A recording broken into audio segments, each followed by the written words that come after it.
Tape www.suividécole-au-sénégal.com. À École au Sénégal, c'est facile, tu n'as qu'à te connecter. Tape École au Sénégal, les leçons sont beaucoup plus détaillées.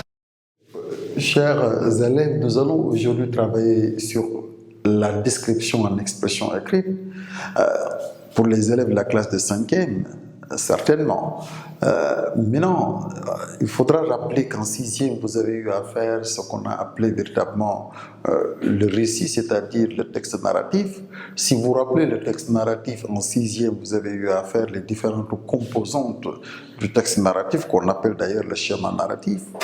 Vous avez eu à faire les différentes composantes, et je rappelle les différentes composantes.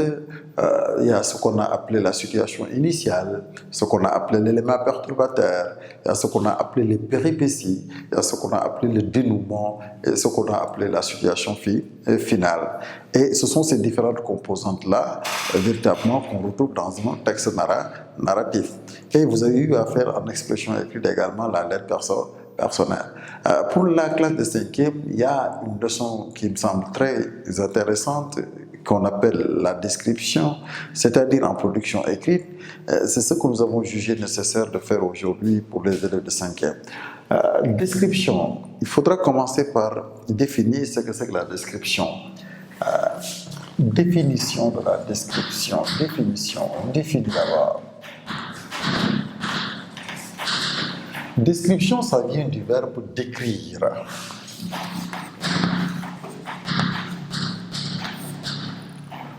Pour décrire, il faudra véritablement utiliser 3 éléments fondamentaux. La description, pour faire la description d'une chose, il faudra regarder la chose d'abord. On regarde la chose, d'accord? Après l'avoir regardée, on essaie de la voir. Après l'avoir vue, on essaie de l'observer. D'accord? Donc la description repose sur ces éléments-là. Pour décrire, il faudra regarder, il faudra voir, il faudra observer. C'est pourquoi la description fait intervenir des organes de sens que nous allons voir tout à l'heure. D'accord? C'est regarder quelque chose, montrer ses différentes caractéristiques, essayer véritablement de montrer ses différentes composantes. Et cette description-là, si nous regardons ce texte-là, qui est un corpus, vous allez comprendre avec ce texte-là, qu'est-ce que c'est que la description, quels sont les éléments véritablement qui permettent de décrire, et quel est le temps qu'on utilise souvent dans le cadre de la description. C'est pourquoi on a pris un texte d'Honoré de Balzac, d'accord? Lorsque nous regardons ce texte-là, vous allez voir que dans ce texte-là, véritablement, Balzac nous fait une description. Donc si nous regardons véritablement ce texte-là, qui est une description, qui est un texte descriptif, d'accord? Ce texte d'Honoré de Balzac, vous allez voir, cette salle entièrement boisée fut jadis peinte en une couleur indistincte aujourd'hui. Elle est plaquée de buffets gluants sur lesquels sont des carafes échancrées, ternies. Vous y verriez un baromètre qui sert, quand il pleut, des gravures exécrables qui ôtent l'appétit, d'accord? Toutes encadrées en bois noir, verni à filets dorés, un cartel en écaille incrusté de cuivre, un poêle vert, des quinquets d'argan où la poussière se combine avec l'huile, une longue table couverte en toile cirée en grasse pour qu'un facétieux externe y écrive son nom en servant de son doigt des chaises estropillées de petites paillassons piteux. Donc, vous voyez ici, on nous fait la description d'une salle. C'est la raison pour laquelle ce texte-là, nous allons l'utiliser pour voir véritablement quels sont les éléments qui nous permettent de faire une description. Ici, je vous ai dit tout à l'heure, pour décrire, il faudra véritablement regarder, il faudra essayer de voir, il faudra essayer d'observer. Là, qu'est-ce qu'il fait? Il fait la description d'une salle.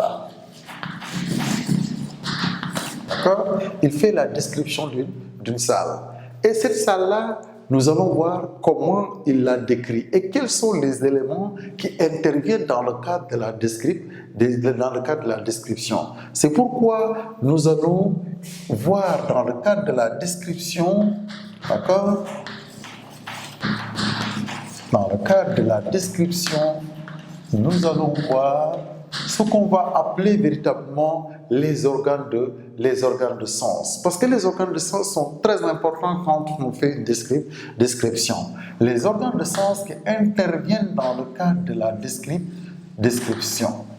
Parce que pour décrire, il faudra que l'élève puisse savoir qu'on fait intervenir véritablement les organes de sens. On essaie de regarder, et quand on regarde véritablement, l'organe de sens qui intervient ici, c'est l'œil, c'est-à-dire la vue. D'accord? On essaie de voir et de décrire ce qu'on a vu. Mais on ne va pas se limiter seulement par rapport à ce que l'on a vu. On va essayer véritablement de décrire pour ce que l'on a entendu. D'accord? Là, ça fait intervenir lui. Lui. C'est-à-dire l'oreille, l'audition, d'accord? Mais également, lorsque véritablement on décrit également ce que l'on sent, d'accord? Ici, ça fait intervenir l'organe de sens qu'on appelle l'odorat, d'accord? Le nez, ici c'est le nez, ici c'est les oreilles,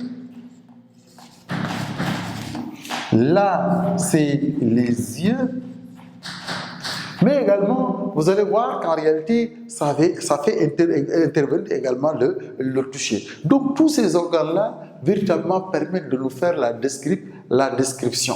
D'accord? C'est pourquoi il faudra véritablement faire intervenir tous les organes de sens. C'est pourquoi, si nous revenons sur ce texte de Balzac, Balzac dit « Cette salle est entièrement boisée, fut jadis petite en une couleur indistincte aujourd'hui. » Là, il fait la description de la salle, il observe la salle et qu'est-ce qu'on dit? Cette salle est entièrement boisée, fut jadis peinte.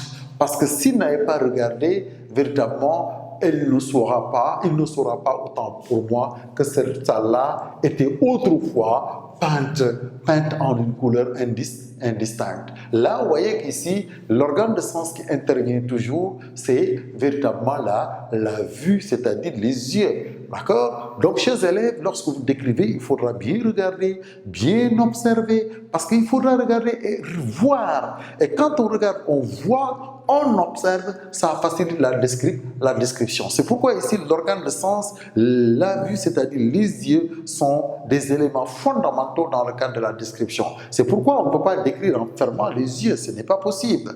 D'accord? Elle est plaquée de buffets gluants sur lesquels sont des carafes échancrées, ternies. Vous y verriez, là, regardez, le verbe voir qu'on utilise ici, d'accord, montre qu'en réalité, que l'auteur est en train de regarder ce qu'il est en train de décrire, c'est-à-dire la salle. Qu'est-ce qu'il voit? Il voit un baromètre.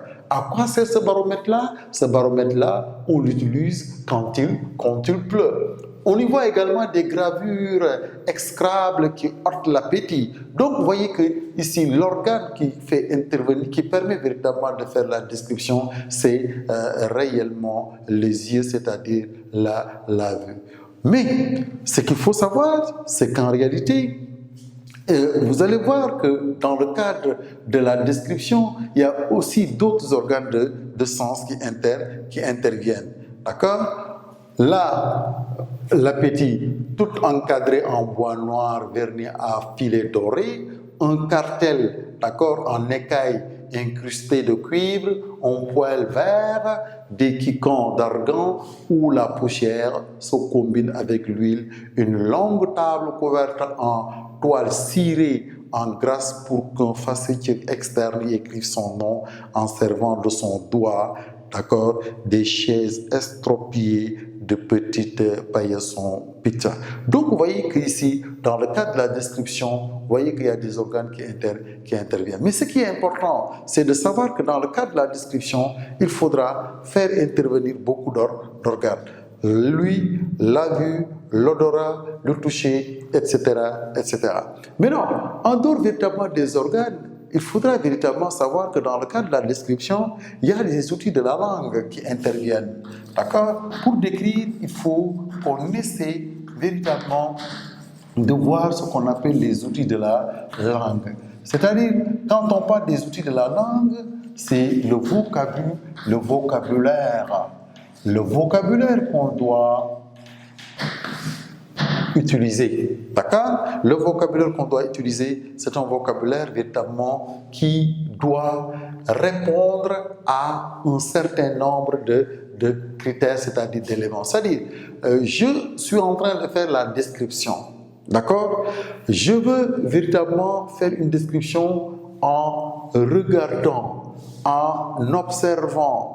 Là, il faudra que je fasse la description de la manière la plus objective. Une description, pour qu'elle soit objective, il faudra utiliser des outils de langue qui sont appropriés. C'est pourquoi, dans le cadre de la description, on utilise des adjectifs. Il suffit d'école au Sénégal.